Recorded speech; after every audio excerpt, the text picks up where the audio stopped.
This is a great honor for every fan of the Dallas Cowboys. I'm honored to be in the NFL.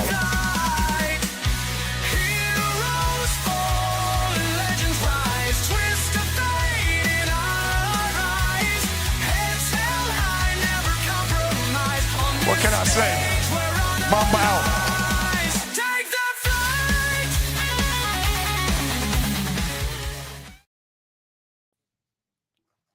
All right, well, what's happening, everybody? Welcome to the Afternoon Show presented by ESEN. I'm Chris Gonzalez, joined by Tony Gonzalez and Jay McLovin. How's it going, guys? Oh, great. It was sad. None of my teams won. Well, none of my teams that I root for won, I should say. Let me rephrase that. Yeah, it was a sad one, but yeah, there was but I'll tell you, man, and as we discuss it after the show, all the topics, there was a lot of surprises over the weekend. Tony, Gonzo, I don't know when you watched all the games and things that unfolded, if there were some surprises I was way, but man, there was definitely some surprises my way. Yeah, definitely. There was a lot of good football. I watched a lot of college football, watched a lot of NFL. So, guys, let's jump into it. Also got some major league baseball we're going to do a little bit later, too. Close the show. Talk about how our teams are doing and stuff. College football, let's get into that real quick. We had some cakewalks. Of course, Ohio State beat Grambling 70-0. Texas beat San Jose State 38-7. IU beat Kennesaw State 56-9. But we did have some pretty good games too. Another blowout, but this was against two big teams. Oregon, man, 69-3 over Oklahoma State. Yeah. I mean, man, I tell you what, the teams better watch out for Oregon if they're going to play defense like that and score. So they could be a dangerous team, definitely. Definitely, I know a game me and Chris might discuss a little bit. Illinois and Duke, 45. Illinois won 45-19, but Duke had 5 turnovers in that game. Duke should have won that game. Duke completely outplayed Illinois, completely outplayed them, but 5 turnovers is what cost them the game. Clemson had to come back from a 16-3 deficit to beat Troy. They won that game 27-16. Let me see. Oklahoma defeated Michigan. Number 18 Oklahoma beat number 15 Michigan 24-13, and Ole Miss outlasted Kentucky 30-23. I think that's all the games I had down. Chris, where you want to start at? What game would you want to start at here? It don't matter to me. Yeah, the Duke Illinois game. If Duke just took care of the ball, they win that game. That game, I turned that game on. I was out. Let's see, Saturday. What was I doing? Oh, I was out working. I got home, and I turned that game on. It was 13-14. About 15 minutes later, if that, it was like 28-13 Illinois because of turnovers, and then Duke would get the ball back and score and get right back in it, and then they turn the ball over again. And then Clemson, everybody was talking about how good they were going to be at the beginning of the year. They have not looked good at all in their first 2 games. They have not looked good at all. They should have lost to Troy. They got lucky to come back and win that game. I was impressed by the Oklahoma quarterback Mateer. I thought he looked pretty good in that game against Michigan Saturday night. I don't know how much of that game you guys got to watch. I watched a lot of that game. I turned it over there after I watched the Reds game that evening, and that Mateer, I think it was John Mateer. He impressed me. He's pretty good. He looked pretty good. Tell you what, that true freshman quarterback from Michigan, Loveland. What's his? No, it ain't Loveland. Damn it. Loveland was a top.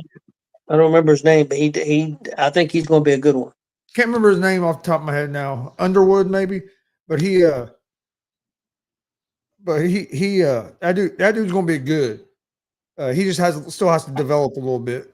Coming in as a true freshman and starting, but I didn't think he played terrible. But Michigan's defense don't look like a Michigan defense right now.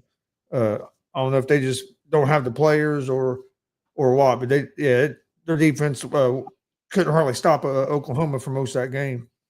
And then, like I said, offensively they would hit a big play here and there, but they couldn't consistently move the ball. But I do think that true freshman quarterbacks will end up being. You give them next year. I think you're going to see him looking real good after a year of experience. Chris, what'd you think about IU's 56-9 win over Keyshawn State? I mean, I like how they played. I mean, they done what they should do. You go in there, you should blow a team like that out. They shouldn't score very many points. If you have a decent defense, they shouldn't score a lot of points. We only gave up 9, so I'm happy about that. Our offense, I think, is going to be good.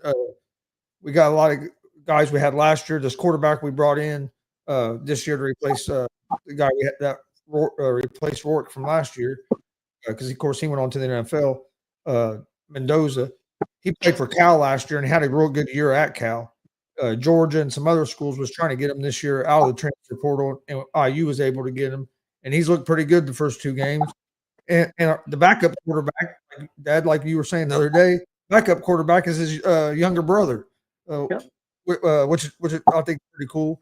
I don't know how many teams have ever had that, the starting quarterback and backup quarterback being brothers.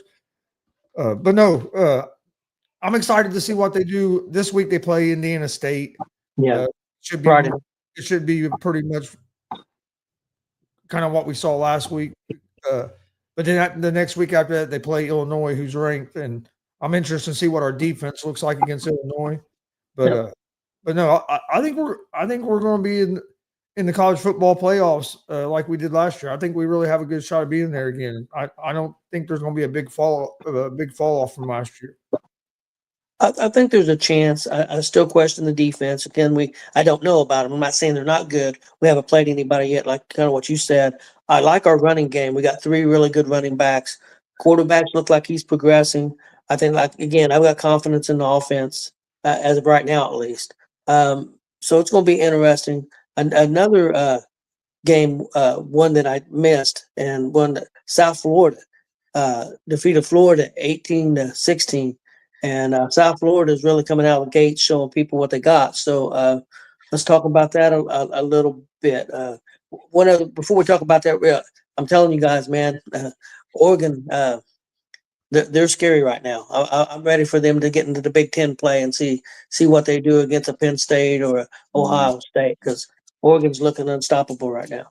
But real quick, back to South Florida and Florida. Yeah, real quick, South Florida. I told you they beat 2 ranked opponents. I told you the first week I thought they'd beat Boise State, but they're always a good team. They're a lot better team than I think most people know, because a lot of people don't get to watch them play. But yeah, they're a pretty good team. I'm not saying they're going. I mean, they're not going to beat like your bigger schools, but yeah, they're a team that can beat some good teams. And they proved that the first 2 games of the year. Yeah, I'm not sure what conference they're in, but I think they're in a conference where they might be able to compete. I mean, could they be a shocking team to make the playoffs? That could be interesting. But Jay, your take, any games stood out to you in college football?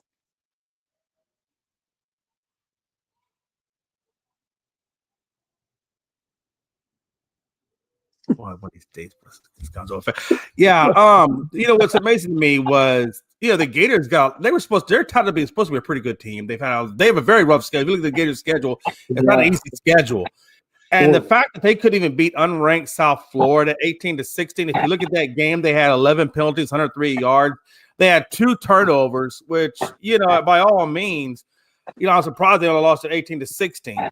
With the 2 turnovers that they had. When you look at South Florida, they just didn't commit any turnovers. They had no interceptions, no fumbles. They did a good job taking care of the ball, and they took advantage of it. And at the end of the day, man, damn, Florida, what are we doing, killers? You go back and look at that Michigan game.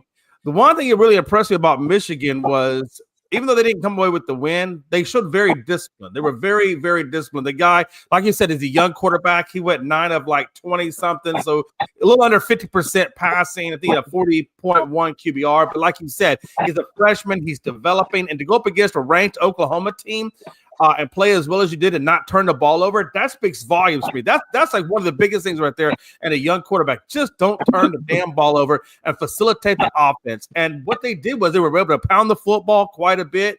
I think they're averaging like 6. I think the one guy had like 120 some odd yards rushing. I mean, it was crazy.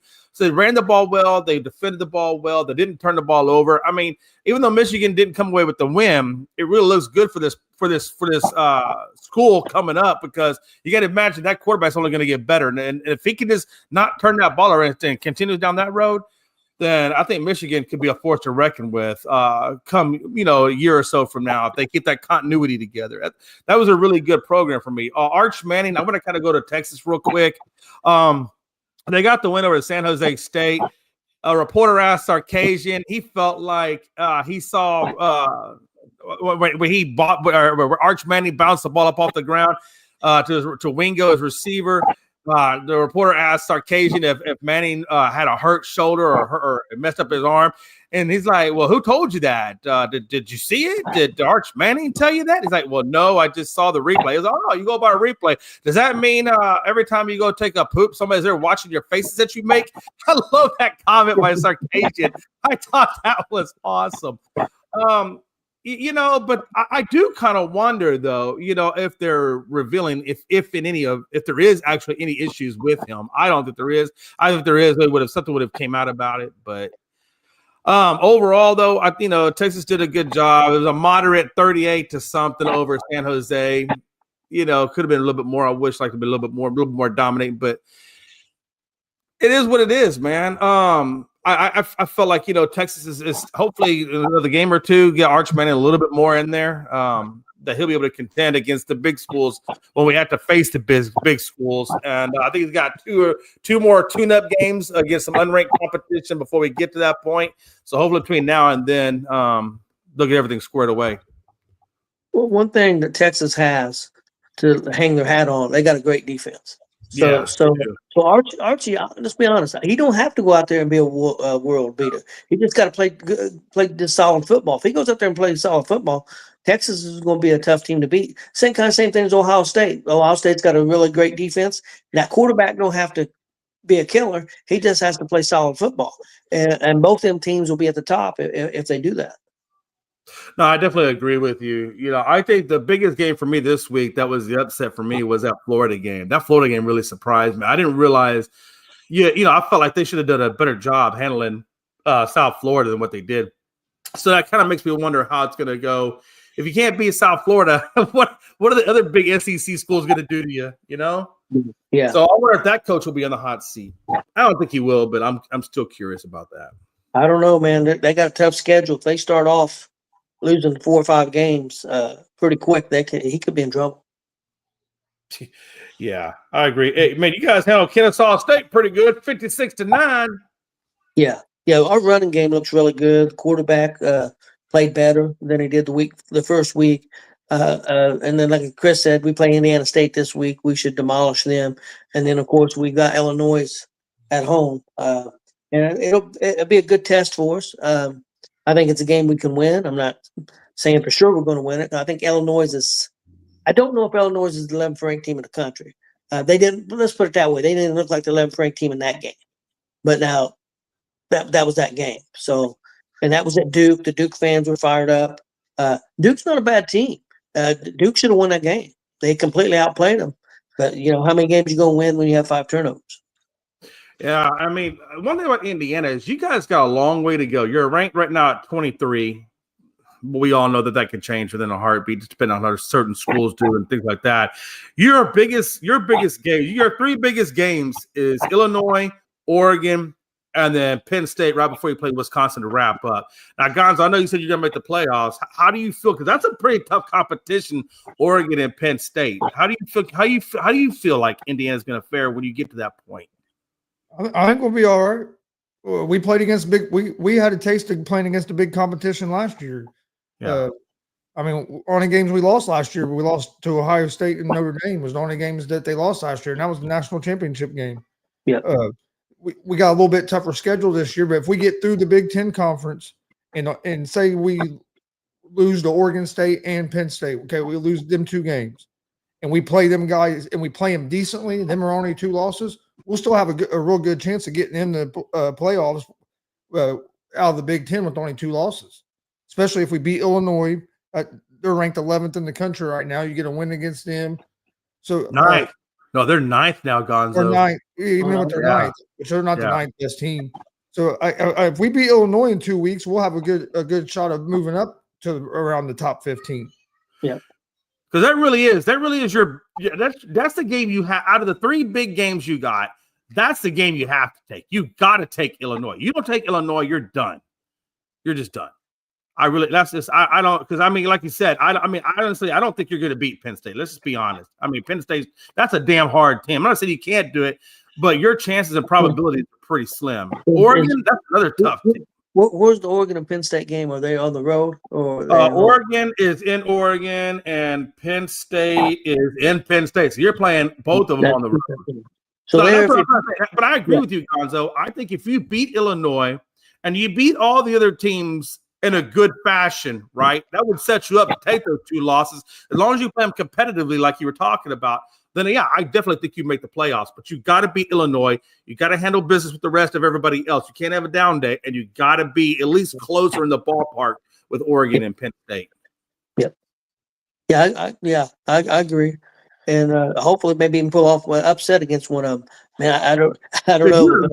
When you upset Oregon, oh my God! Yeah. On the road, it's going to be rough. At home, I would have a little bit of confidence, but on the road, it'd be a big upset for sure.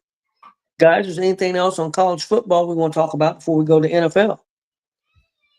I think that was really all I had on college football. I will tell you this. It was a good week. I mean, I think all the major teams did what they were supposed to do, what we expected them to do, right? The only one that didn't handle business, honestly, was Florida. I think everybody else pretty much handled their business. Yeah, I've looked at the schedule, and we'll talk about that next week, later in the week. But there's a lot more ranked games coming up. So should be some good games next week. Let's jump into NFL, guys. Let's start off with Friday's game. The LA Chargers LA Chargers. For a minute, I was thinking, they're Las Vegas. I do the same thing. LA Chargers, 27, the Kansas City Chiefs, 21. That game was played in Brazil. Guys, the biggest takeaway I had in this game was the quarterback play of Herbert, man. 3 touchdowns, 318 yards, looked really good. Chargers looked really good. I'm not saying they completely outplayed Kansas City, but I think Kansas City was kind of lucky to be as close as they were. Chris, what was your takeaway on that game? Chargers looked really good. The game wasn't as close as the score. If the Chargers wouldn't have messed around and gave up that deep ball there late in the fourth quarter and let the Chiefs get that touchdown there, that game, I mean, up until that point, the Chargers really pretty much controlled that whole game. Justin Herbert looked real good. Anytime they needed a big play, he was able to. He came up with it. Got that big run there at the end to close the game out. Kind of surprised me the way the Chargers came out of the game, or to start the game. They came out throwing the ball at the beginning of that game. I think their first 8 or 9 plays were all passes. That surprised me because that's a little different for a Jim Harbaugh team. Usually they're and even the offensive coordinator Bill Roman, for both them guys. That's both them guys usually want to run the ball. You don't see them coming out throwing like that. But no, Herbert looked real good, and I was impressed with the Chargers. Jay, what'd you take away from this game?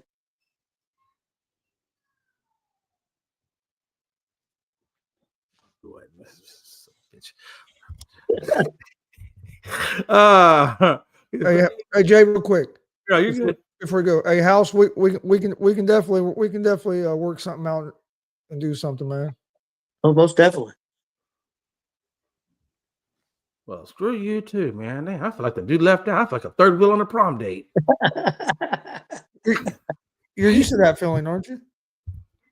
Sadly, yeah. The only way a third wheel ever makes me feel good is that the wife brought home a lesbian. But anyway, that's besides the point. All right, here we go. That's besides the point. No, we're not going to go too far into it. I'm just saying, if I'm going to be a third wheel, that's probably the only third wheel I'd want to be. But you're lucky to be some big dude named Bubba. That'd be your luck. Sadly, it's true.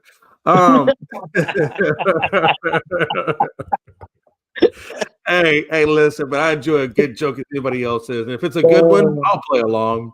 Hey. I thought you'd like that, Carl. Next time, mention my name in there sometime. It'd be nice. Damn. Hey, listen. No, listen for real though. I'm just surprised the damn team stayed healthy.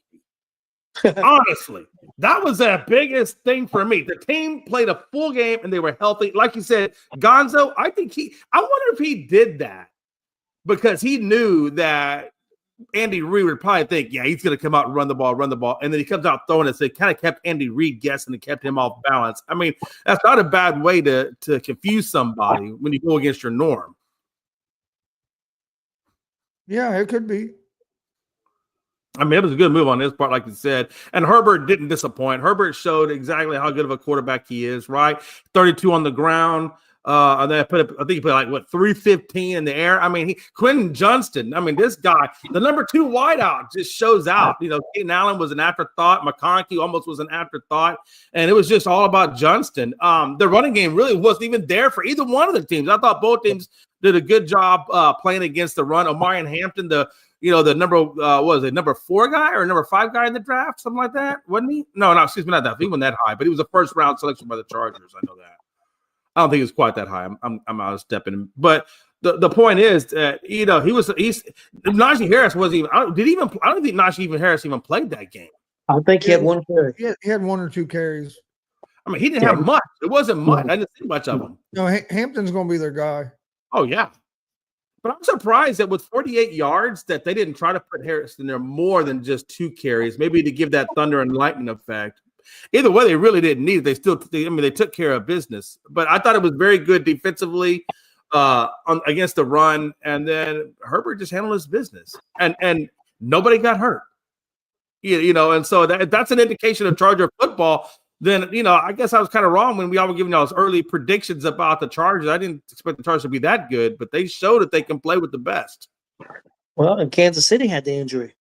The wide receiver got hurt. Worthy, right? Yep. Yeah, he got hurt right off the bat. So yeah, it's going to be interesting. I think if I remember right, Kansas City plays Philadelphia coming up this week. So did you see what Herbert's QBR was? It was like 131.0. That's correct. That's insane. That's insane. I knew that really insane. I knew he would improve with Harbaugh. The Chargers are going to be a team to reckon with. If not this year, in the future for sure. And it could be this year. Guys, let's move on to the next game. Jay, you still got some? Oh, I thought it was interesting. One more thing I just want to point out there. It was interesting that Mahomes was the leading rusher. Pacheco, Hunt, very, very. I think Pacheco had 5 carries for 25, which wasn't bad. I mean, he had 5 yards a carry, and Hunt was like 3.2 yards a carry. I wonder why they didn't run the ball maybe a little bit more, the Chiefs, to maybe even do a little clock management. Yeah, I don't know. Yeah, you would think they would have tried to run the ball a little more. 17 times. They only ran 17 times. That's not good. I mean, they averaged 5.8, but 17. Well, they were trailing a lot of the game too. So they were playing when you get in that trying to play catch up mode. A lot of times teams start trying to throw the ball more. That's a good point. That's a good point. Okay, Either guys, way, man, it was good to see. I mean, I love Patrick Mahomes because he's a Texas boy, but I'm not a fan of the Chiefs. I'm just not. I'm ready for something different, and I think the Chargers may have taken that first step in that division to show you something different. If they can stay healthy, that's the biggest thing for the Chargers, right, guys? This team probably can't go far. They just have to. As long as they can all stay healthy, they should be pretty good. Yeah, they're in a tough division. If they want to compete, they got to stay healthy. Guys, let's move on to the next game. The Colts defeated the Miami Dolphins 33-8. Indiana Jones was 22 of 29 for 272 yards, a passing touchdown. He rushed for 27 yards and got 2 rushing touchdowns. Miami was held to a total of 211 yards total. Yeah. Jay, what was your takeaway on this game? My take is that McDaniel and Tua, both their jobs are on notice. I think I really do got to believe that McDaniel at some point has got to start being on the hot seat, because this team came out and looked like they weren't even ready for this game. Like you saw when I think I learned a couple of things. Number one, Danny Dimes, hey, I tip my hat to you, Danny Dimes. You didn't do too much. You did just what you needed to do. You facilitated and you let your weapons do the job. And the coordinator was great. The play caller was great. Tua, Jesus, Bubba, holy crap, man! You don't even have a concussion to blame this on. What do you have, like 2 interceptions, if I'm not mistaken? Yeah, I think so. Yeah. I mean, it just, and this was not the Miami team I was expected to come out. I picked Miami to take this. I really thought that they would play a much better offensive game. I really thought, the running game would be there. The defense has always been a little suspect, but I thought with Minka Fitzpatrick coming in and so forth, that maybe they could put something together, but no, not at all. And Pittman, I will definitely play you next week. I'm sorry. I slided you. I will play you next week. I swear to God, I just need another 20-point piece like you gave for this week. I'll be happy. Yeah.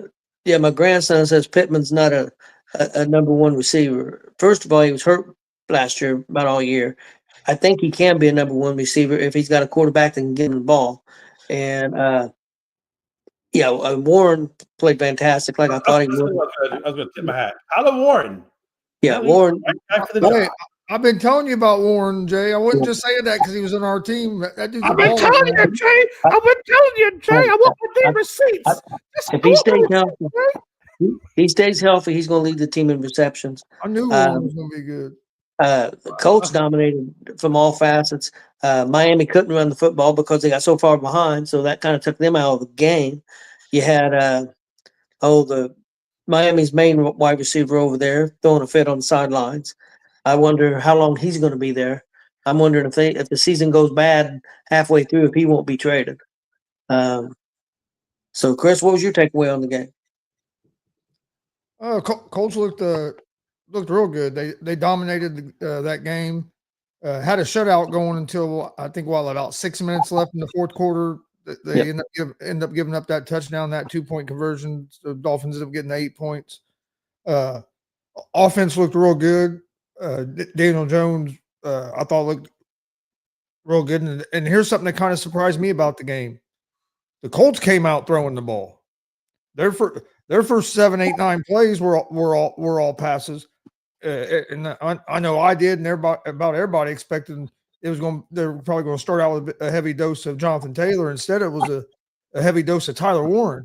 On that first drive, Tyler Warren had 4 or 5 catches. I mean, so they came out, and maybe it might be like Jay said, maybe they knew the Dolphins. Everybody expects we're going to run the ball, so we're going to come out. And surprise everybody. But if you just watch, because I know a lot of people was upset when they decided to start Jones, but if you just watch that game, I know it's only one game, so yeah, you can't overreact too much. But just look how much smoother Jones was operating Steichen's offense. Like it like they were getting to the line. He was able to check out of plays, get him in the right plays, and the offense just seemed a lot more smoother than at any point over the last couple of years. So and then our defense looked a lot better with Amarulo. We're a little more aggressive, and then bringing in Tre'Davious Ward and Bynum. Bynum had that hell of a play. That I loved his celebration in the end zone afterwards. But no, hey, you couldn't ask for first time season opener in 11 years. I think it was. Wasn't it like 11? It was 11 years since we won our season opener. The Colts were the first team since 1978 to score on every possession of that they had in the game. They scored on all 7 possessions.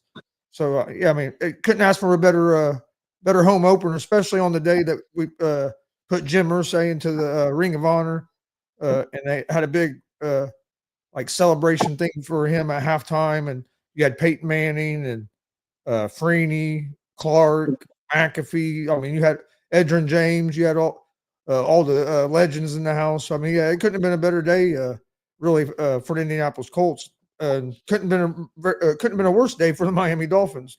No. Yeah, I think I'd be surprised if McDaniel makes it through the season. Yeah, I agree with you. Miami looked horrible. And one thing that did surprise me was Tua is usually pretty accurate. His accuracy was terrible yesterday.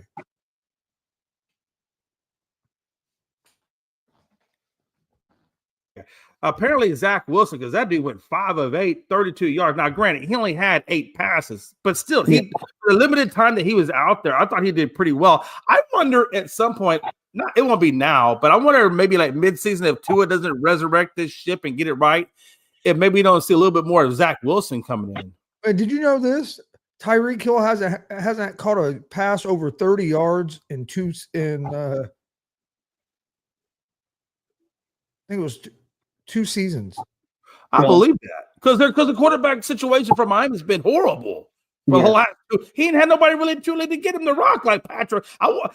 I wonder if inside his head, because he initially said he wanted a trade, he wanted out of there, he wanted nothing. He's deleting social media, this, that, and the other. Then he comes back, I want to be on the team, and I want to get everybody's respect and this, that, and love, and I need the love and this, that. I wonder if down in his head, like, damn, I really do wish I was back with Patrick Mahomes in Kansas City. Last night, watching some of the highlights, they did a breakdown on the quarterback for Miami, and they was talking about how he was just forcing the ball and wasn't looking at his second or third receivers. Whoever his guy was didn't care if they was covered. He was just forcing the ball, and he wasn't reading anything. So that could be the big issue there. And I was really impressed with the Colts. Again, like you said, it's one game, but hell, that's a good start. And just Jones seemed very comfortable. And like 6 or 7 people run the damn ball. Hell, even Tyler Warren ran the ball. yeah. We had a lot of receivers.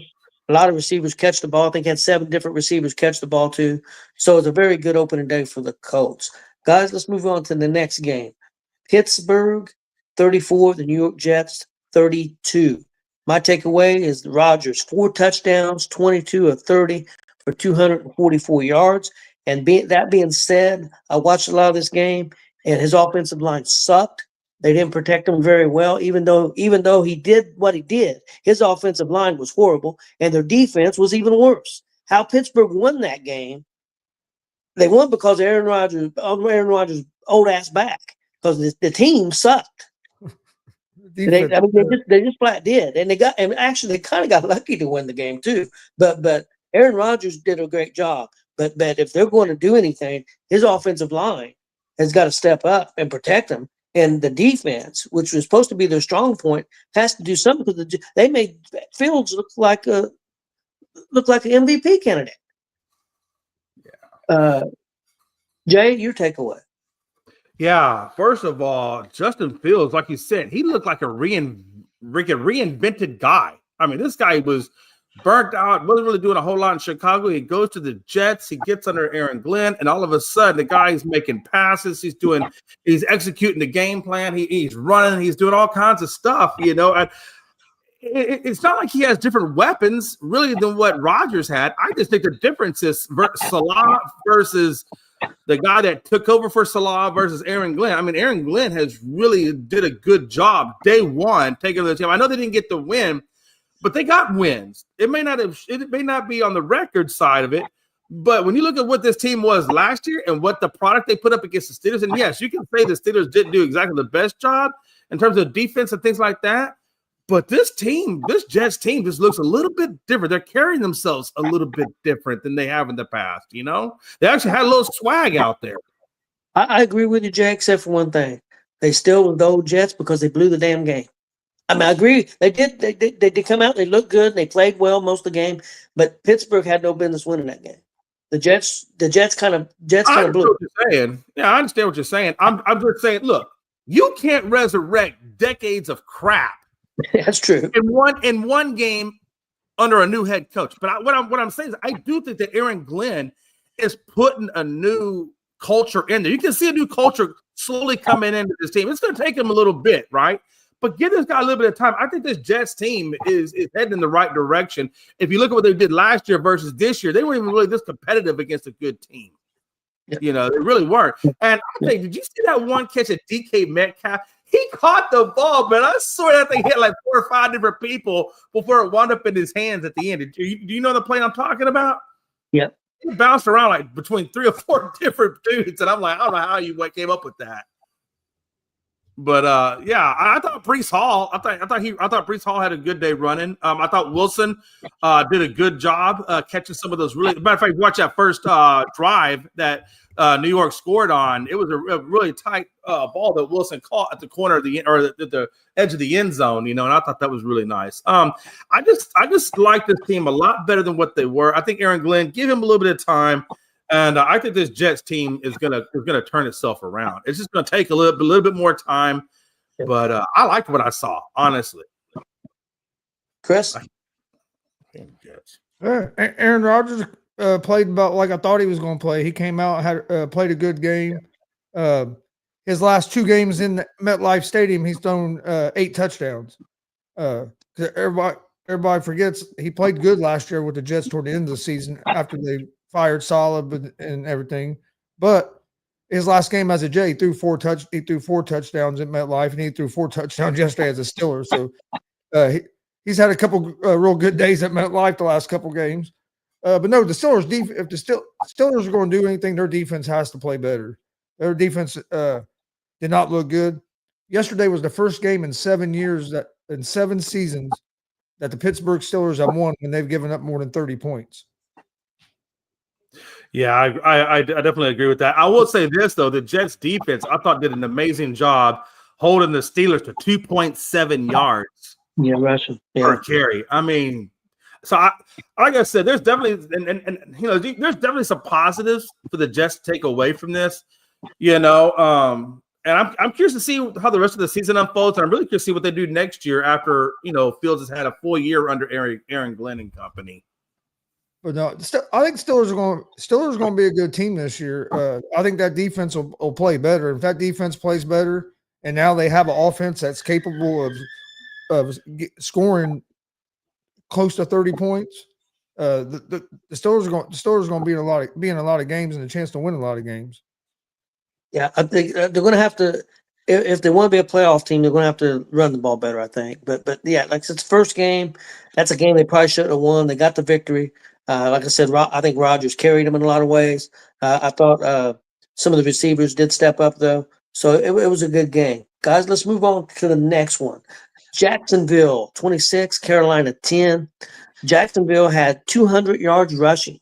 So they definitely carried the load. Thought the quarterback for Jacksonville played decent. Carolina struggled all the way around, guys. Chris, what'd you think? Yeah, it was a weird game because of the fucking hour and a half weather delay that you had in that game. Hell, like game started at 1, and hell, it was like in the third quarter when the 4 o'clock games was coming on because you had that big long weather delay there. So it was kind of a weird game. At the beginning, before the weather delay, I mean, it was kind of it was a pretty close game, and then after the weather delay, Jacksonville kind of took that game over. But yeah, like I agree with you. Trevor Lawrence didn't look great, but he didn't look bad. I thought it was a good opening game for head coach Liam Cohen. Travis Hunter had a decent first game. Played mostly receiver, but got in on some defensive plays. Had 1 tackle. But yeah. Hey, anytime you can get a win to open the season, it's good. So it was a solid performance by Jacksonville. Carolina, I didn't get to watch a lot of the game, but from what I did see, that your offensive line has to play better. Yeah. Jay, your takeaway. Yeah, I mean, it is what we expected it to be. I mean, Jacksonville. Hey, what's up, Bill? We all expected Jacksonville to get the win. I was a little disappointed in a couple of things. Number one, I was a little disappointed in Travis Hunter. I feel like if you're going to make him play mostly on offense, he really didn't contribute a whole lot. He got 6 catches, I think. He got 6 catches, 33 yards. He caught a lot of dump passes. They really didn't use him much on the defense. I don't know. I guess I expected a little bit more out of this big number 1 star. I just didn't see as much out of him. ETN was definitely the hero of this game. I think he's the main catalyst to this game. Like you said, Lawrence, 74 quarterback rating, 1 touch, 1 pick, 178 against the Carolina team. I felt like he should have did a little bit more against the Carolina team. When you look at on the other side of the ball, Bryce Young gives you 154 yards, a touch, and 2 picks. I don't know. I mean, I thought it was a two mediocre teams going at it, and the least mediocre team took the win. That's just the way I took away from that. Again, it always looks good on a like you said, I'll echo on Gonzo on that. When you get your first win, Duval, I guess Duval got the first win. Great against a mediocre team. Now let's see what happens on the next game. That's really, I think, the telltale sign. Another thing I thought was interesting was McMillan.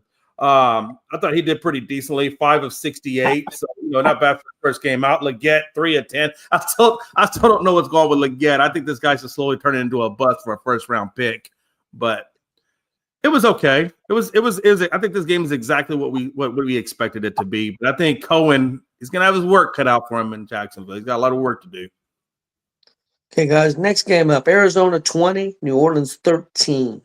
Arizona had 146 yards rushing. That was a weird game because it seemed like Arizona dominated.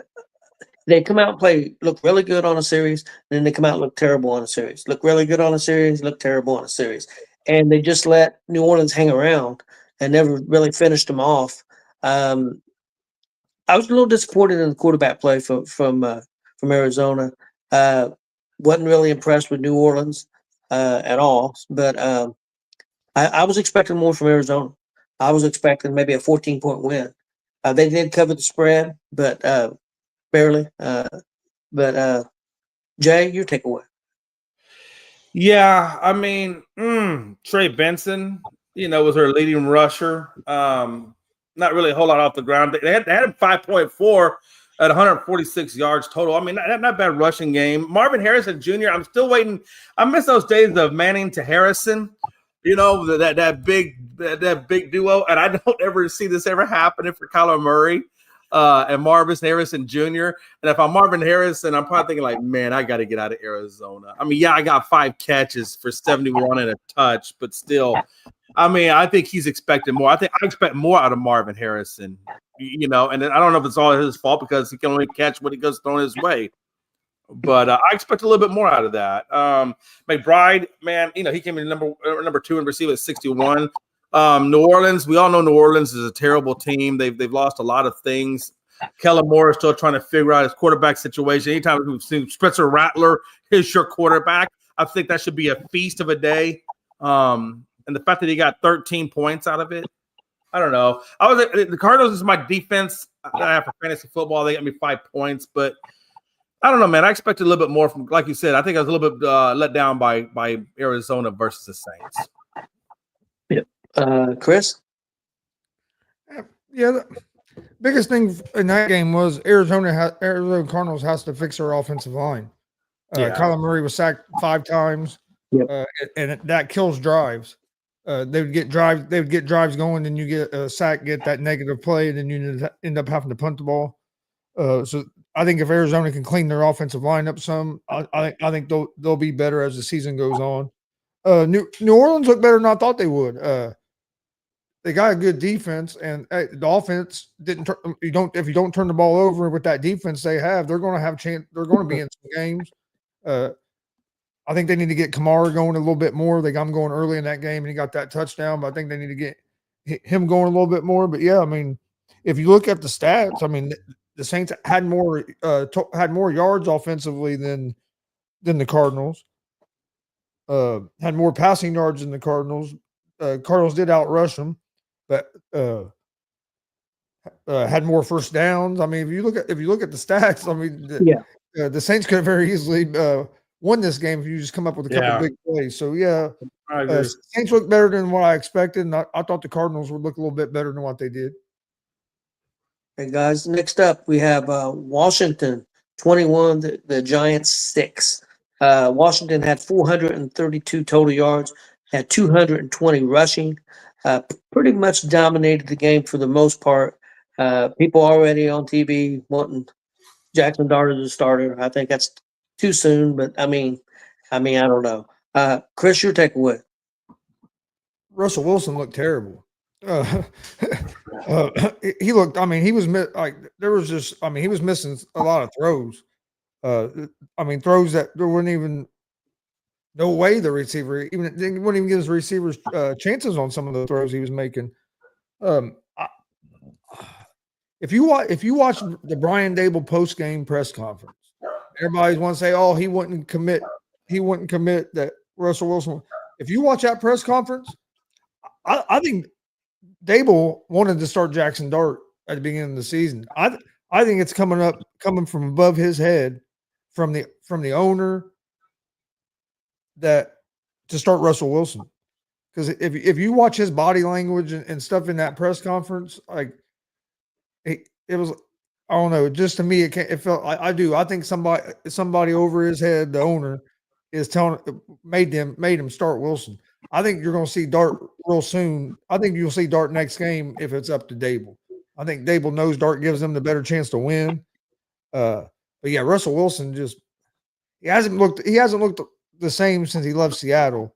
And hell, I think he looked worse yesterday than he looked last year in Pittsburgh the last 4 or 5 games. He got off to a good start in Pittsburgh, and if you look at the last 4 or 5 games last year in Pittsburgh, he wasn't very good, and he wasn't very good at all yesterday. Jay? Yeah, I agree. So Dable's already come out and said that Russell Wilson is going to start against the Cowboys. Great, because I have no problems with that. So if you want to put Russell out there, hey, we'll be more than happy to take Russell Wilson.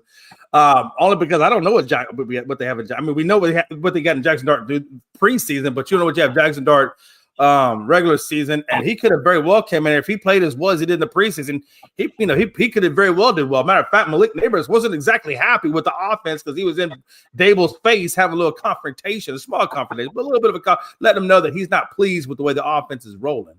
So you look at the rushing game. Tracy really was Russell Wilson. I think was their leading rusher. Tracy kind of really didn't play much in the running. Matter of fact, they had almost zero running game. They really had zero passing game. They really didn't have much of anything. And not that one thing too, McLaurin had 2 catches. He really, and I don't know if that was just because he missed most of training camp and maybe they're just trying to get him back in the flow of things, or if Debo was just, too much and they just kept giving Debo the hot hand. But McLaurin really was non-existent. For the Commanders, I thought it was good. They got the win, but I'm curious to see where they go when they play against tougher teams, because I thought New York, as crappy as New York played, they really didn't. It wasn't as big of a blowout as I thought it would be. But I think I think a lot of people, when they look at the Giants, though, now the Giants still look like the same Giants. They just still look like a last place team in our division. I will tell you this: I think Dable's on the hot seat at some point. If he don't get this rectified, he could be on the hot seat. The next one on the hot seat. I think Josh McDaniels is on the hot seat. I think Dable's on the hot seat. Let me ask you guys a question real quick. What does this say about the Giants organization, coaching staff, everything? If Daniel Jones ends up playing very well for the Colts and has a breakthrough year, and then you got rid of Barkley, so these players, not that Barkley didn't play well with the Giants, but look how well he played with Philadelphia. Maybe he's on a lot better team, of course. But what does that tell you about the organization if you got 2 guys like that that go other places and play great? Yeah. Say that question one more time, Tony. What does that say for the organization, the Jets, and the coaching staff? If you let Barkley go and you pay Jones, things didn't work out with Jones. He wasn't any good, and now he's with the Colts. And let's say it's only one game, but let's say he does work out with the Colts and becomes the Colts quarterback for maybe even more than 1 year if it works out. What does that say about the Giants as the organization and the coaching staff? Well, I think we already know that. I think Gonzo pretty much hit it on point that Dable wants to use Dart, but I do think that somebody from up top is telling him, no, we paid all this money for Russell. We're playing Russell, and Dart's just going to have to wait his turn. I can actually believe that. I really do believe that. So I think what Gonzo said about, I don't think Dable's running it right now. I'm pretty sure Dable's probably frustrated as all hell. I wonder if Dable is actually in his mind saying, I wish I had never come to the Giants organization as a head coach. I wish I would have maybe just stayed in Buffalo, Chris, what do you think? Yeah, I think it puts a thing on Joe Sheen, the GM, shows that maybe his drafting hasn't been that good. If you have a guy in Saquon, and then if Daniel Jones was to go play real good in Indy, if he keeps this up, it shows, hey, you didn't put build an offensive line or put nothing around these two good players that could have really helped our franchise. So I think it shows that, hey, maybe this GM isn't as good as he thinks he is. I honestly, after I think about it more, I think it might be the GM that's calling the shots. Because if you remember in the Hard Knocks, it was basically the GM that decided to trade Saquon. The owner didn't want to lose Saquon, and hell, the owner even said, it's going to be hard for me to sleep at night if he ends up with the Eagles. Like he didn't want Saquon to leave, and so I'm wondering if this GM isn't the one that might be kind of forcing Dable's hand, and that's why they played Wilson, because the way Wilson looked, and I know we don't know exactly what you have with Dart, but Dart can't be no worse. Yeah, he could. It can't be no worse. And I mean, we saw Dart in the preseason, and what he done in the preseason, I know it's preseason, but look a hell of a lot better than what we saw out of Russell Wilson yesterday. So, like I said, if you watch Dable in that press conference, he wasn't something's going on, at least in my opinion. Okay, guys. Next up, Tampa Bay 23, Atlanta 20. Atlanta led in every category in this game. Mayfield did have 3 touchdowns. Cleveland had 2 turnovers. They missed kicks. They missed extra points, field goals. Atlanta basically gave Tampa Bay this game. Mayfield didn't play too bad, but this is the game Atlanta. Again, they did a lot of this last year, and nothing's changed. Jay? First of all, I thought about Joe for a minute. Joe, did you watch the game that Danny did? And if you watch some of his other games, Danny's not as bad as you think he is. He's actually a good quarterback. I think he's more of a game managing type quarterback. I don't know if he'll ever be elite. But to say he's a bum, I wouldn't say the guy's a bum. He put a pretty good whooping up on Miami. So let's just tone it down a little bit, Joe. I'm trying to give you credibility here, but you're making it hard. 22-29 for 272 yards. That's pretty good for a bum. Of course, that's only one game. But he did have 26 on the ground, too. It wasn't like he went, a little bit of a ground game even. So I don't know, Joe. Let's just hold it down a little bit, because God was about to come to the screen. Two rushing touchdowns. So, no. It's one game. Well, if he goes out there, it's one game. I mean, and they're gonna play a great defense next week against Denver. Hey, so but last time I checked, Super Bowls were built on the first game all the way to the end. So let's go. That's true. Okay, so back to this. So the Tampa and Atlanta game. Well, what I took away from Tampa was Baker's a pretty damn good quarterback. I mean, the way he plays the ball, he's got great ball placement. You're just now realizing that? No, I always have. I just year after year after year, I just get more and more. Yeah. Hey, look, any man that will plant the damn flag in the O, you got my respect. I can't stand Ohio to begin with. No, but when you look at the Buccaneers and Falcons, Bijan, he wasn't really as much of a threat as I thought. I was expecting a little bit more out of Bijan. I think he gave you. Actually, I should take that back. I was looking at his receiving. I was more talking about the running side, not the. I don't want anybody to misconstrue what I'm saying. On the receiving side, clearly he was the number one guy, 100 yards. But I was looking at the rushing side of it. The rushing side of it, he went 10 of 24 he went 12 of 24 for 2 yards a carry. Algier went 10 for 24, 69 total yards. So Tampa's defense. That run defense is pretty damn good. When you hold a guy like Bijan to under 3 yards per carry and had to force him to go to the receiving side of it. But that was the biggest takeaway was the running of or I should say the ball placement of Baker and the run defense of Tampa. I think that was the 2 biggest key points of why Tampa walked away with that win. And by the way, Penix, I don't know why are we not using Kyle? We still not using Kyle Pitts. He got like 2 catches. Come on, get Kyle Pitts a little more involved in that. When are we going to start putting something on Kyle Pitts? Maybe Kyle Pitts isn't getting open. That's what we've said the last 3 or 4 years. It's always they don't get Pitts involved. They don't get Pitts involved. Right. Well, you got to make yourself stand out that you're open and get yourself involved. I agree. No argument. Michael, what I learned from that game yesterday, Michael Penix is the man. Atlanta found the quarterback. That dude can ball. I knew he could ball, but hey, they should have won. He should have won that game yesterday. They led in every category.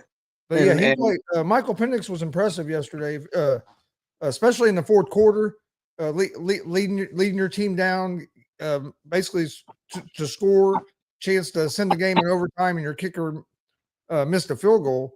But for a young rookie to have the poise and lead that drive, yeah, I was impressed with Penix, which I've followed Penix for a long time because he played at IU for a couple of years. People forget he played for IU before he ever went to Washington. Yeah. And he had a real good year at IU before he got hurt, and then he went to Washington and had a real good year, and that's why he got drafted as high as he did. But no, I think Atlanta has found their quarterback, and yeah, Atlanta had a lot of chances to win that game yesterday, and it looks like it's going to be between Tampa and Atlanta, probably in that division again, like it has been the last few years. Next up, guys, we got Cincinnati and Cleveland. Cincinnati won 17-16. Another game that Cleveland should have never lost. Cincinnati had only had 141 yards total offense. Cleveland had 327. But again, Cleveland had turnovers and missed kicks and completely cost Cleveland. Cleveland's defense played fantastic. But yeah, Cincinnati, how they won this game is beyond me, but they got the job done. 17-16. Chris? Yeah, Cleveland should have won this game. Joe Flacco, everybody says he can't play football. He played a good game. Yeah, you could say he had 2 interceptions, but if you watch those interceptions, both of them should have been catches by his receivers. They went off his receivers' hands. Both of them should have been catches. They were passes that weren't caught that turned into turnovers. Then you missed, like you said, they missed at least two field goals. Like Cleveland should have won that game yesterday. Cincinnati, I don't know what it is, but they're terrible. I think they're 1-11 in the first 2 weeks of the season. The last like 3 years now, I think 1 of 12. They're terrible at the beginning of the season. Your offense, when you have Joe Burrow, you're paying him all that money, and then you got Chase and Higgins that you're paying all that money. You got to be able to move the ball. And 141 total yards of offense. Yeah, their offense was just pathetic. That's unbelievable. And the Bengals defense, I mean, didn't play bad. Like the Bengals defense kept them in the game. Yep. Even though the offense couldn't move the ball. Like I said, a couple of those turnovers, them 2 turnovers on the interceptions wasn't because of the great defense. That was more because the Browns receiver not catching the ball. But yeah, Bengals have a lot of work to do if they're going to compete in the AFC North. That's a tough division, as it is. And then because the Ravens, I know the Ravens. We'll talk about them in a little bit. I know they lost last night, but they're still one of the best teams in the NFL. Pittsburgh, I believe, is going to be a good team in that division. So yeah, Cincinnati's going to have to tighten a lot up if they're going to compete in that division. And then Cleveland can't turn the ball. I mean, with that defense you have, you don't turn the ball over and you hit your field goals, they're going to be in a lot of games. You hit your kicks, you're going to have a chance to win a lot of games. So that game went to about game plan for them, other than the turnovers and missing kicks.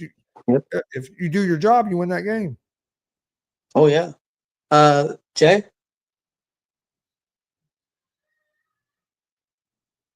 Yeah, good point.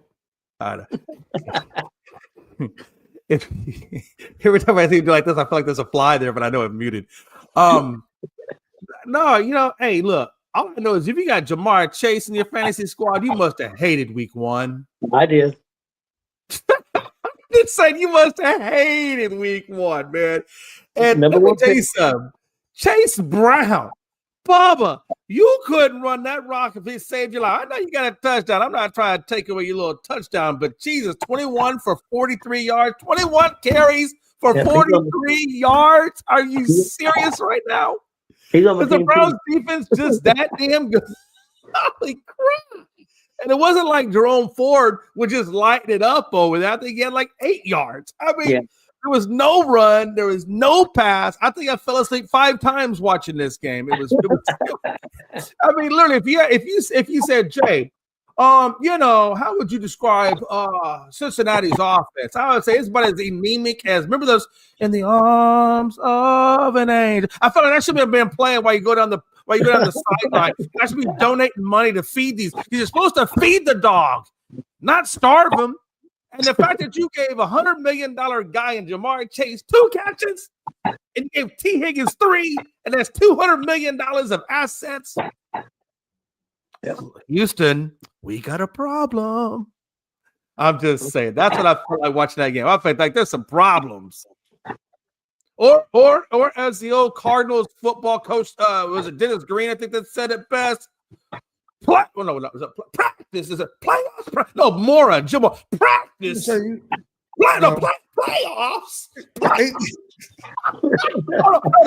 Hold on. Let me go back. He's Discreet.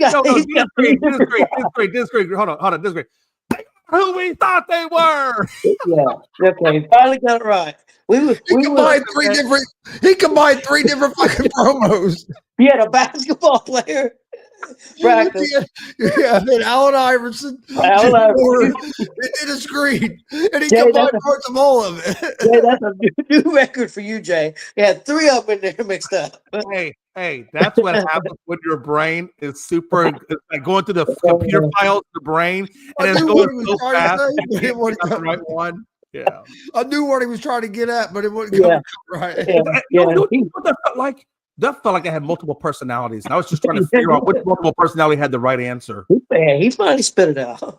All right, guys, let's go on to the Raiders and the New England Patriots. Raiders won that game 20-13. Game was pretty evenly played for the most part. Geno Smith did have a touchdown and at 362 yards passing, but a pretty close game. I thought New England struggled a little bit on offense.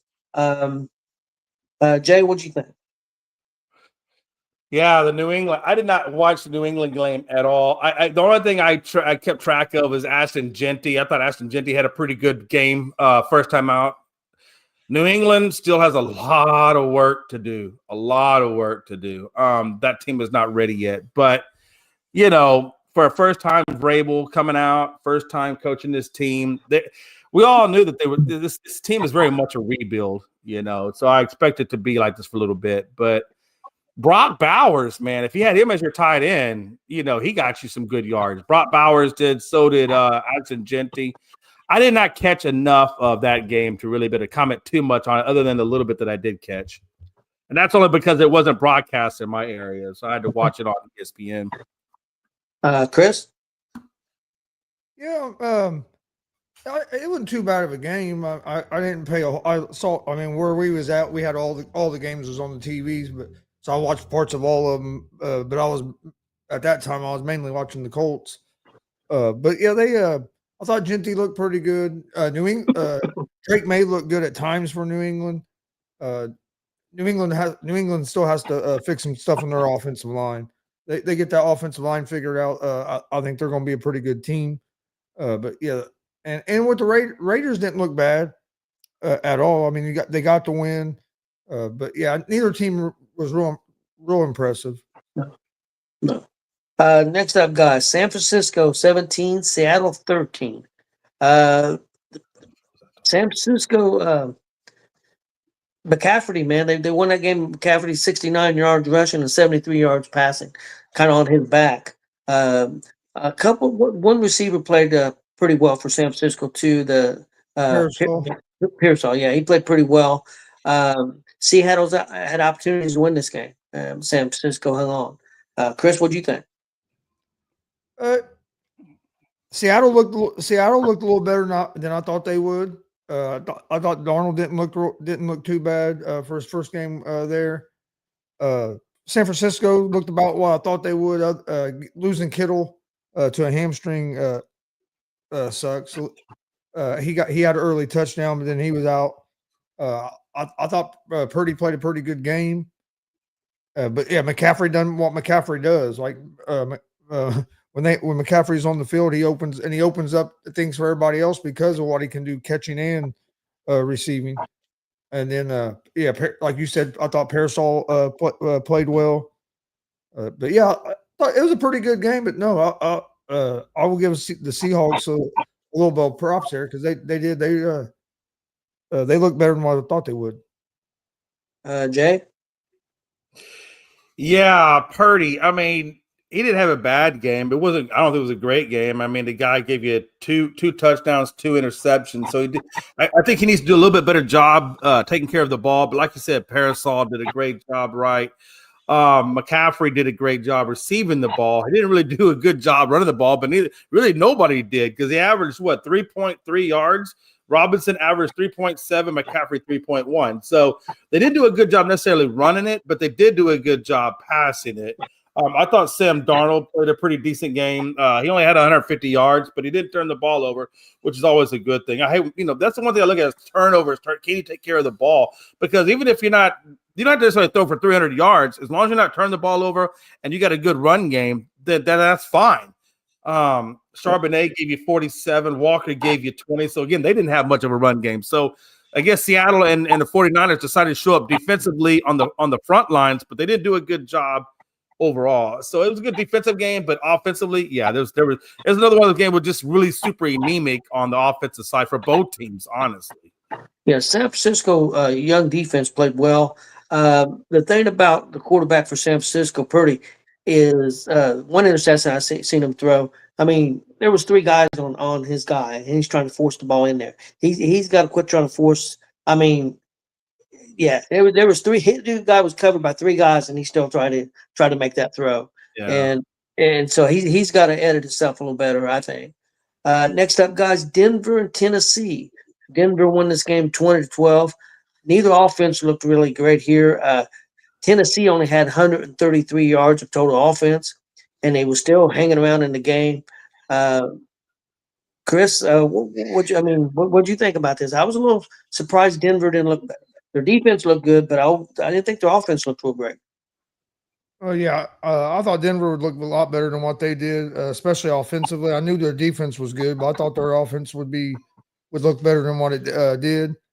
Tennessee's defense surprised me. They played a good game, a good defensive game.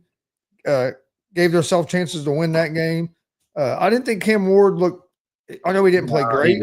He didn't play great, but he didn't look terrible either. He didn't look like terrible for his rookie starting his first game. But he didn't have a great game either. So I thought he was okay.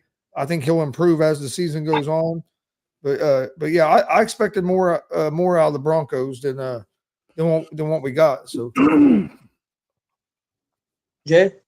Yeah, I'm right there with neither one of these quarterbacks look good, but at least Cam Ward has an excuse because it was his first game, and Denver is a pretty good team defensively and things like that. So, yeah, I give Cam Ward a little bit of slack on his lack of production.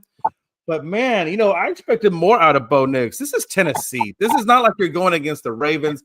You can even the Jets defense, you might even have an excuse because the Jets defense is pretty good. I mean, this Bo Nix having 2 interceptions, that's unexcusable against the Tennessee team. I felt like he should have did a better. I just expect more out of him. 176, 1 and 2. I mean, I don't know. I expected more out of this guy, and so that kind of disappointed me a little bit in Bo. J.K. Dobbins and Harvey was pretty much the salvation for that offense. I thought they ran the ball pretty well. And that really was the saving grace for them. But defensively, or I should say offensively, the passing game for both of these teams was not exactly the best. Yeah, most definitely. Next up, guys, Green Bay, 27-13 over Detroit. Guys, this was a surprise. I mean, I'm not surprised Green Bay won this game at Green Bay. But I just wasn't expecting for Detroit to get handled like they did. Green Bay's defense looked really good. Thought the quarterback looked pretty good too, and their defense made a lot of big plays. So I thought Green Bay looked really good. Chris, what do you think? Yeah, Green Bay looked good. Lions looked disappointing. Didn't come out on the defensive side of the ball like I thought they would. I thought their offense would be might be down a little bit, especially the first couple games because you got a new. To me, a new offensive coordinator can take a little longer to get everybody on the same page than a new defensive coordinator. So I thought the defense would be a little bit ahead of the offense in the game one, but the defense wasn't real great either, and then the offense was. I mean, Gibbs had like 10 catches for 28 yards or some shit. Like their offense just wasn't very good at all yesterday. So, but hey, I think a lot of that is a credit to Green Bay, and then some of it's Detroit still figuring things out. But no, Green Bay was impressive yesterday. Jay? Yeah, the more I'm looking at these games and things like that, the more I'm starting to believe what Pags was saying to me about week one and what to expect in week one. And I think this is a byproduct of not having your starters really play in preseason and finding out those last 7 or 8 spots. Because if you look at this, even Josh Jacobs and everybody else, I mean, these guys are all put up like 3.7. They're not even getting 4 yards a carry. I mean, but you see this across the board throughout the all of week one. There's maybe 1 or 2 running backs that had decent games, but a lot of these running backs or a lot of these teams are not running the ball worth a damn. A lot of that to me is offensive line play, and very well, very well. Because I mean, usually the team that wins the line of scrimmage decides whether you can run the ball or not. And it seemed like the defensive line was winning a lot more than the offensive line in a lot of the games yesterday. A lot of them, yeah. I mean, look at Jordan Love, 188 yards. He did have 2 touchdowns. I'm not taking that away from him. But we're not seeing like big numbers from these quarterbacks in week one. And I think a lot of that is just due to preseason. I understand the offensive line play. I'm not saying that that's not also, but I think not having them play in the preseason and then giving them week one. Okay, Gary, 0 to 60, let's go. And I think we're seeing that. I think week 2, week 3, we'll start. I think we're going to see the yardage pick up. I think week 1 is just a byproduct of not having a lot of these starters play. And Gonzo, that's why even the offensive line, maybe not having all of your offensive line guys playing week 1. Some of these teams. I mean, that's just a pattern that I'm seeing. When I look at the Lions, it's the same thing. Jared Goff did a little bit better at 225, but he had 1-1. Not bad game for him. Could have been better. But when you look at Montgomery, look at Jahmyr Gibbs, 9 for 19. Montgomery, 11 for 25. I mean, 2.1. That's what you're averaging from scrimmage. I mean, and then the receiving. St. Brown had 45. Laporta had 79. I mean, to me, I'm just seeing a lot of just preseason right now. I look at this week 1 as more of a preseason. I think week 2, we'll see better football or more offensive style of football. But that's the biggest thing I'm taking away. Green Bay, hey, I tip my hat to you. And Detroit just didn't handle the ball well enough. Yeah, Green Bay was a lot more physical than Detroit, and that's kind of unusual for Detroit, but we'll see how that pans out. Next up, guys, the Rams 14, Houston 9. No TDs for Houston. Rams had some big defensive plays in this game. The Rams offense didn't look great either. Jay, what do you think? Yeah, I mean, I thought Houston did good enough to keep them close. I felt like Houston really should have won this game, but Kyron Williams had I watched him score. He did pretty well, but CJ Stroud, again, another 188 and an interception. Like you said, 3 sacks. Not a whole lot there. Nick Chubb actually played pretty well. I was worried about Nick Chubb getting 13 carries. As much because I just never know how that surgical repair knee is going to handle it, but he actually played pretty well. I don't know if he didn't get any receiving yards, but Collins was virtually non-existent, 3 for 25. So, the Rams played good defense on him. So, yeah, Houston needs to wake up, man. Damn, killers. Stafford, did pretty well, 245 and a touch. But then, like I said, Kyron Williams, another one, 3.7. I mean, it just seems to be that's the big thing, right? For them guys, Puka Nacua had 130. I mean, he had a beautiful game. Devontae had 51. So for this team, the passing game took it out because that running game for either one of these teams, neither one of these teams had a run game. Yeah, for Houston to hold the Rams to 14 points, you got to feel like that's kind of a missed opportunity for Houston. Yeah, that's a game at home. If you hold the Rams to 14 points, that's a game you should think you would have a really good chance to win. And the fact that they had 2 fumble recoveries. Houston gave up 2 fumbles. So the fact that they only lost 14-9 is amazing because those 2 fumbles could have been even more. Yeah. The They only lost one fumble. But are you sure? I thought it was 2. They lost one fumble. And When I had watched one- that, I thought I saw 2 fumbles. Let me go back and look at. I didn't look. They fumbled the ball twice, but they only lost it once. They recovered the other one. Okay. I saw that. Yeah, I didn't look at the stats. I just remember them fumble. Okay, I got you. Yeah. Okay, Chris, what do you think on the game? Yeah. I thought the Rams looked pretty good offensively, moving the ball, but they couldn't turn it into couldn't turn anything into points. They would move the ball some and then didn't get score a lot of points. Houston didn't look good offensively. No, they but didn't. the Rams defense, that's one of the reasons the Rams was my preseason pick to be in the Super Bowl out of the NFC. Because I think they have a really good defense, and then their offense I think is good. Stafford's a real good quarterback. Their offense is going to get better as the season goes on as well. But yeah, I thought the Rams looked pretty solid. You have to find a way to score more points. I mean, you had almost 300 yards total offense, and you only got 14 points out of that. You got to get some more points out of that. So, but yeah, I didn't think the Texans defense I thought played pretty well. The Texans have to figure out the offensive side of the ball, especially if they're going to win the AFC South, like Jay says they are. They still will. Let's not get carried. You got one game killer, one game. But hold on, before you say that, I know the one thing I noticed, when you guys watch that game, the one thing that really stuck out to me was in that fourth quarter, Houston actually was mounting a scoring drive. And then Agawale or how do we say that guy's name? When was it Loveland or Love, whatever that, I think Loveland or Love Walk or whatever that guy's name is he punched the ball out when he was going down, and of course that was a costly fumble I think they had like a minute and 43 seconds left. They were getting close to the red zone, and then he loses the fumble, and of course that just ended the game right there. I mean, Houston had the opportunity to win that game 16-14. If they could have just put that damn ball in the end zone. But that one fumble at the very end of that fourth quarter, that really sealed their fate. Yep, it did. Well, guys, let's move on to the Sunday night game. What an effing game, guys. Buffalo comes back to win 41-40. They were down 2 touchdowns with 4 minutes left in the game. And somehow they come back and win this game. Chris, what'd you think of this game? Oh yeah, this was a crazy game. It was like a 5-point game, and I ran or where did I go? Oh, I ran down to the gas station real quick. Come back,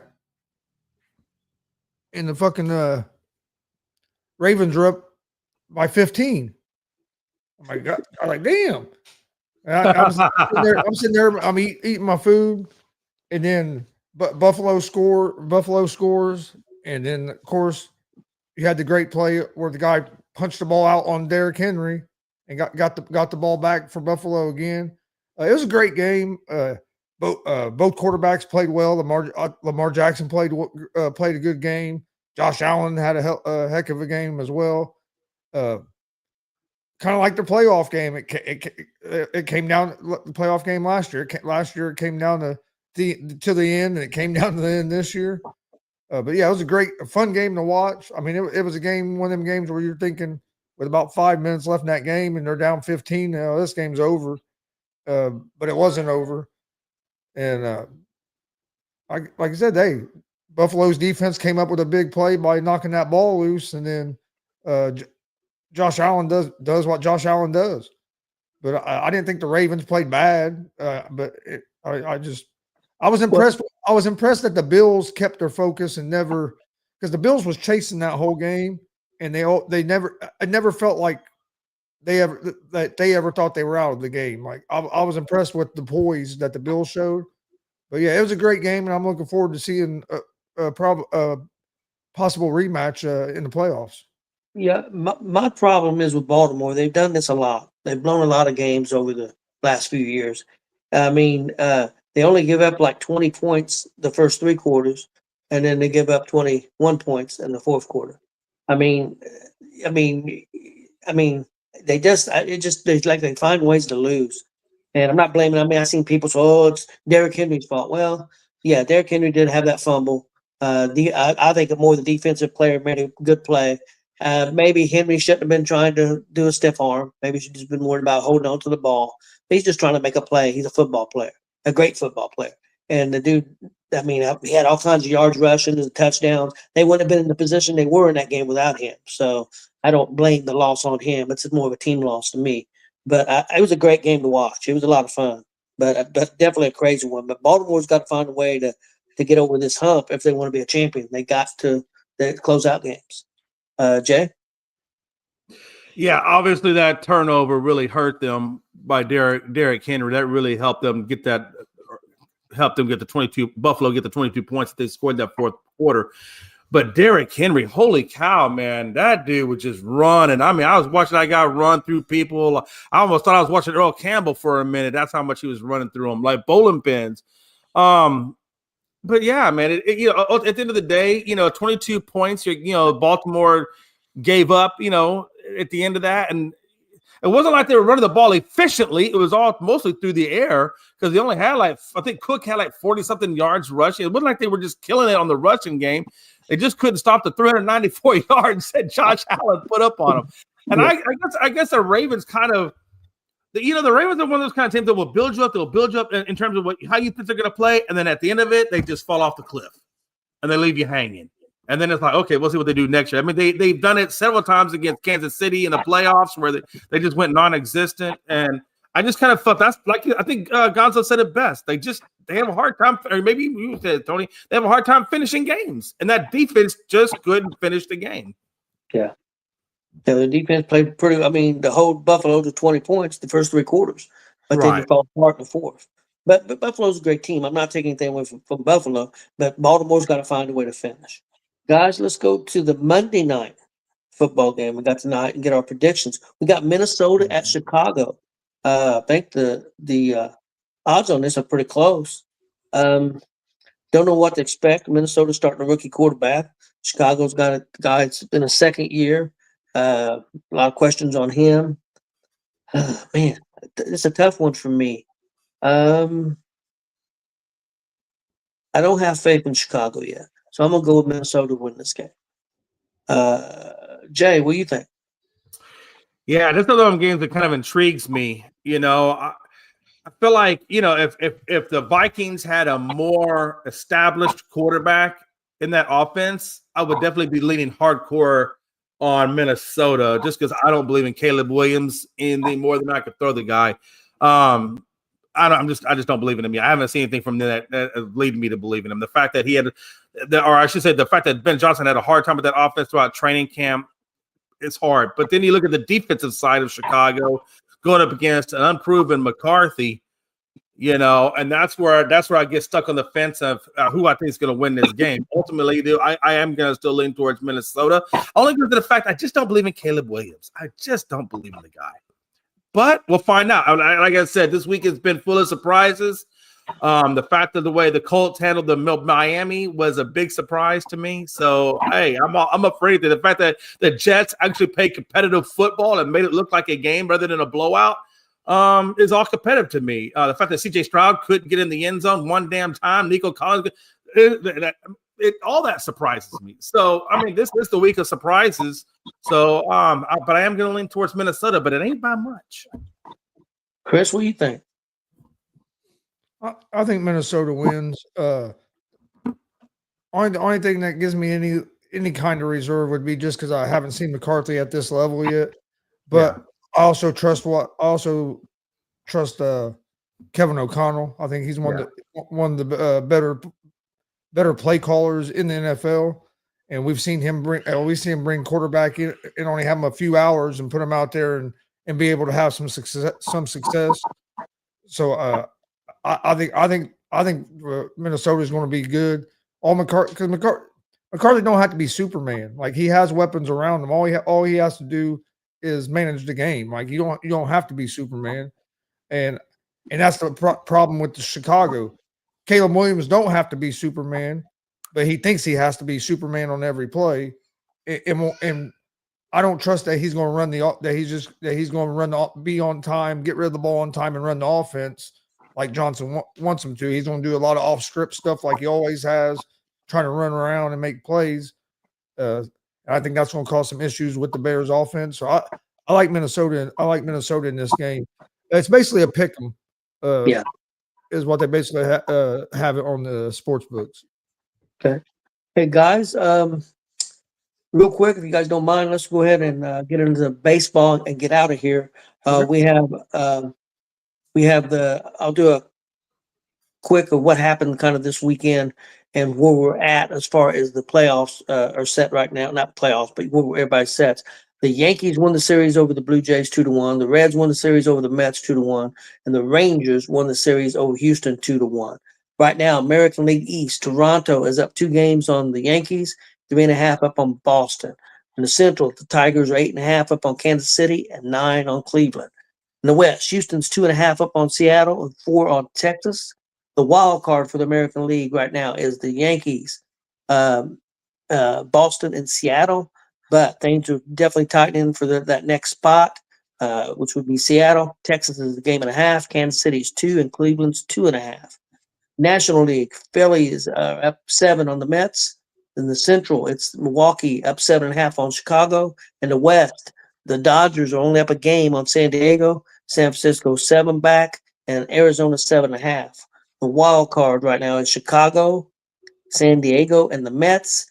And then we have pretty much backlog here. We got Cincinnati 4 games back, San Francisco 4 games back, Arizona and St. Louis 4.5 games back. Chris, go to you first. What's your take on any of these teams, especially maybe the Reds? We're 4 back. I think we play, if I remember right, San Diego tonight, and the Mets are at the Phillies.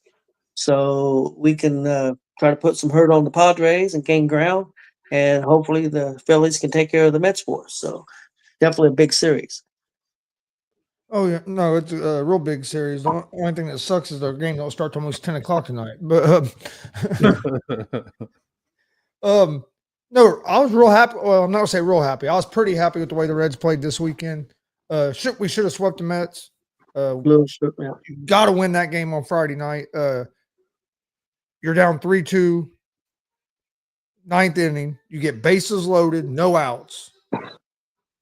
Bases loaded, let me repeat, bases loaded, no outs. So you got the tying run on third, winning run on second. And you don't put you have 3 straight batters, you don't put 1 ball in play. And one of them was Ellie Dela Cruz striking out, looking like he always does when there's fucking runners on base. That came through yesterday. Yeah, he did yesterday, but not very often. Most times he strikes out looking when runners on base. It drives me fucking nuts. I don't care if you strike out, but at least swing the goddamn bat. Don't look at it. I hate that thing, man. I'm telling you, if you looked at his strikeouts looking, he probably leads the fucking Major League Baseball. Yeah. That dude strikes out looking way too much. And usually it's on a pitch right down the fucking middle. Because he probably wasn't thinking that. He's probably looking for something else, and it didn't. Yeah. But you have to win that game on Friday night. Like, and I even said it when they lost that game. Like, watch, we're gonna win the next 2, and we would have swept them if we could just got a 1 base hit. You have 3 chances to get 1 hit here. Come on now, you didn't have to get a base hit. Just hit 1 in the outfield. Hit 1 in the outfield. Yeah, like you couldn't even put 1 in play. But one thing about the Reds that we have been hitting the ball and we have been scoring runs. Our pitching has been here the last few games have been getting up more runs than usual. So we got to tighten that up. Andrew Abbott has had a rough couple starts. Hunter Green had another great start yesterday. Had 12 strikeouts. I think gave up 1 run if I remember right. Yep, he gave up 1. Well, we got some momentum. We played good against the Mets. Won the last 2. We need to go into San Diego tonight and get a big win tonight. And hey, if we could win, we got to win series. If we could if we just, I know we need a sweep, but as long as you can keep winning series, you're going to give yourself a chance. Yeah, you win series, you got a chance. But I almost think, Chris, being 4 back with 19, 20 games left, I think we almost have to probably win 14 or 15 out of those next. Yeah, but if you win series, if you win series, you're going to win about 14 or 15. Yeah, that's pretty close. You're talking about winning 2 and only losing 1. So long as you just got to keep winning series, and hopefully, you might be able to get a sweep or 2 in there. We got to win at the right time. We got to win definitely when they lose. Yeah. But it's a lot about timing right now. Hey, If that- if we can, and we played good, we played decent against San Diego this year. If we can Yeah. win this series, and the Mets have a tough series against the Phillies, so I mean the Mets could hopefully the Phillies sweep them. I'm all hoping for a double sweep. We only get a sweep, we get a sweep. We'll get back into some bitch. The only thing I hate is, and I'm a Reds fan, so I'm rooting for the Reds. But I want San Diego to catch them fucking Dodgers, and of course we got to play damn San Diego. So they're only a game back of the Dodgers, but because I want San Diego to pass them some bitches. But I got to root for my Reds.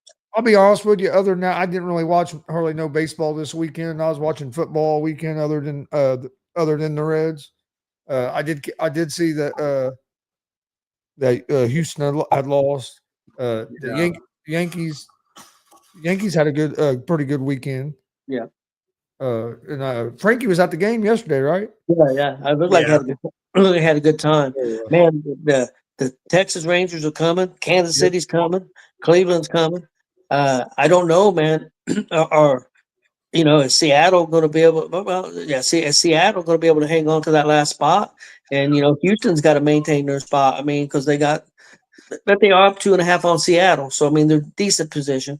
And Toronto, man, the Yankees are only 2 back, so things are really tightening up. It's a lot tighter as far as the divisional races, in the wild cards in the American League than they are in the National League.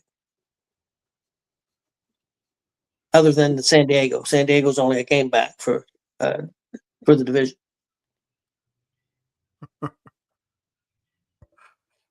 Yeah, I'm sure he will be an Astros fan, wanting them Blue Jays to lose. Here's my thing. First of all, man, the Mets got a little bit easier because Trey Turner is going to be out for a little bit. He probably won't play that series with that hamstring issue he's got. So he got pulled out of yesterday's game, and then I would imagine he's going to miss the rest of this series with the Mets play. And then I don't know depending on what the level of that hamstring is, he could be out for weeks, and may not see him back until almost playoff time. So I gotta tell you, man, you guys got a rough haul because you guys are tied with San Francisco right now, and you are playing the Padres. So you guys got a hard schedule. I mean, there's nothing easy about your schedule at all. So I said I felt like if you guys make it to the playoffs, that in and of itself is amazing, given the record you have to go up against, or I should say the teams you have to go up against. So that's gonna be hard enough. And then if you pull it out, and you get on that rhythm, or you get on that momentum, that could propel you deep into the playoffs, because you've been fighting so hard. In terms of the Astros, man, yeah, we took another L. Framber Valdez went out there with Yanier Diaz as his catcher. I guess Salazar said, "Hell no, I'm not catching that dude no more." so they put Yanier out there to catch Framber Valdez. We didn't get the win. I think we lost it by a point or two. I was watching like Gonzo. I was watching mostly football, and the Astros were blacked out in my area, so I was kind of watching them on ESPN. But I'll tell you, man, like I said, I think the NL. I hate to tell you this, guys, but I really feel like that wild card is set for the NL. Unless some crazy things happen or some injuries or something crazy happens, I really feel like the Mets are going to control that. I don't think San Fran or Cincy is able to catch that. I think both of y'all's heels are too hard to climb. Not to say it can't be done, because anything can be done, but you guys got a hard hill to climb. The AL side, man, that thing is wide open for that last spot. I think the Yankees and Boston have that wrapped up. They're not going anywhere. I think, like you said, it comes down to Guardians and Kansas City, which, by the way, they play tonight against each other. So one of them could get knocked back a little bit more. And then so they play against each other tonight. And then you have who else you got? You got the Texas Rangers that are a game and a half out. I think Texas is probably the best prime to get that spot, honestly, with the way they're surging up now in the standings. They played Astros really hard. Obviously, we lost that series 2-1 to those guys.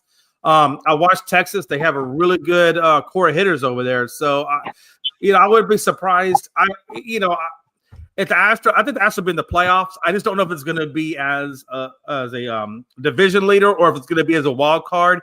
I think the real decision is going to come down between Seattle and Texas, and possibly KC as to who gets that wild card spot if Seattle relinquishes it. Yeah, it's going to be interesting, guys. Well, I think we'll get out of here for today. One thing, if you guys can do me a favor for tomorrow, thing that I have down is once the NFL season will be season. This week will be over, week 1. Give me who impressed you, who was good, and people that that wasn't good, the bad. So the good and the bad of the NFL. If you guys can have that ready for me tomorrow. Well, I got a little topic on college football. We'll go over baseball, and we'll have a big Tuesday for everybody. Hell yeah! All right, yeah, sound like a good plan to me. Yep. Well, guys, ready to get out of here whenever you guys are. Hey, one last thing. If you like today's content, if you enjoyed today's content, please give us a like, share, and mostly a subscribe on the YouTube pages of Gonzo Sports Room and ESEN. We appreciate it.